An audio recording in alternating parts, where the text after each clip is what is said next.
जहाँ बीतल बचपन मागे बेटी, होई जाई आजू से सपन मागे बेटी। जहाँ तू खेलालू आंगना घर गे बेटी, होई जाई आजू से सपन मागे बेटी।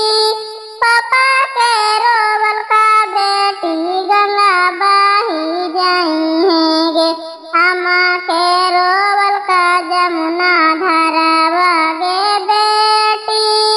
भैया के रोवल का बेटी छतिया रे फटी है गे, सखी सावा